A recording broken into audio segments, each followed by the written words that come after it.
भारत के आर्थिक सफर की दास्तान 1991 की उस भयानक कंगाली से शुरू होती है जब हमारे पास विदेशी मुद्रा भंडार फॉरेन एक्सचेंज इतना कम बचा था कि देश चलाने के लिए सिर्फ 2 हफ्तों का पैसा था। हालात इतनी बिगड़ गई थी कि भारत को दिवालिया होने से बचाने के लिए अपना सरकारी सोना लंदन के बैंकों में गिरवी रखना पड़ा था। उस दौर को लाइसेंस राज कहा जाता था, जहां एक छोटी सी फैक्ट्री लगाने या बैंक खाता खुलवाने के लिए भी सरकारी दफ्तर के चक्कर काट काट कर चप्पलें घिस जाती थीं। आम आदमी के लिए फाइनेंस का मतलब सिर्फ फिजिकल कैश था और लोग पैसे को बैंक में रखने के बजाय घर की अलमारियों या सोने के गहनों में दबाकर रखने में ही सुरक्षा समझते थे। उस पुराने भारत में बैंकिंग सुविधाएं सिर्फ बड़े शहरों और अमीरों तक ही महदूद थीं।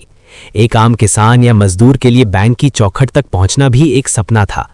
निवेश के नाम पर लोग सिर्फ जमीन खरीदते थे या सरकारी एफडी पर भरोसा करते थे। स्टॉक मार्केट को एक खतरनाक जुआ समझा जाता था, जहां आम निवेशक कदम रखने से भी डरता था।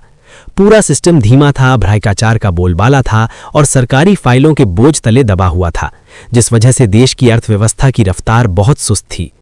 लेकिन 1991 के आर्थिक सुधारों ने भारत के बंद दरवाजे दुनिया के लिए खोल दिए। उदारीकरण और निजीकरण ने देश की रग रग में नया खून दौड़ाया। धीरे धीरे विदेशी निवेश आने लगा और प्राइवेट बैंकों ने पुराने धन की बैंकिंग को चुनौती दी। पिछले 1 दशक में तो जैसे एक चमत्कार ही हो गया। 2014 की जन धन योजना ने करोड़ों गरीब लोगों को पहली बार देश के मुख्य बैंकिंग सिस्टम से जोड़ा।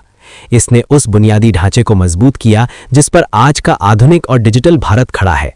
जन धन के बाद आई डिजिटल क्रांति ने भारत की तस्वीर ही बदल कर रख दी। आज 2026 का भारत दुनिया का डिजिटल पेमेंट हब बन चुका है, जहां एक छोटा सब्जी वाला भी स्मार्टफोन से क्यूआर कोड स्कैन करवाकर पेमेंट लेता है।